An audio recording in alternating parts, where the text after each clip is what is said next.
lalu, tapi sudah lebih awal, dan hari ini baru kita melantik karena kita juga sudah mengevaluasi apakah mereka pantas untuk duduk di tempat posisi Kepala OPD ada 4, ada di SPP, ada di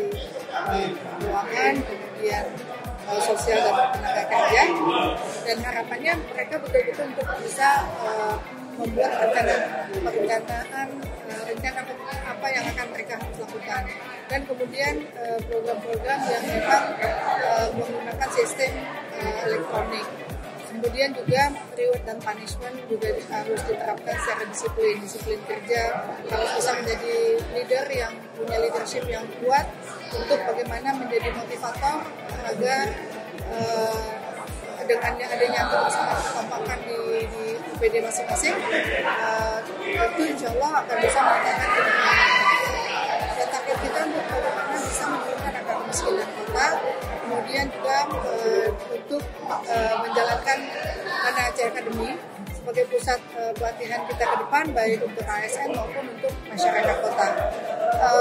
dan menjaga integritas sesuatu hal yang wajib mutlak dilakukan, tidak korupsi. Ini merupakan komitmen yang harus betul-betul dibangun dan juga bisa akuntabel di dalam menyampaikan kepada masyarakat lebih transparan.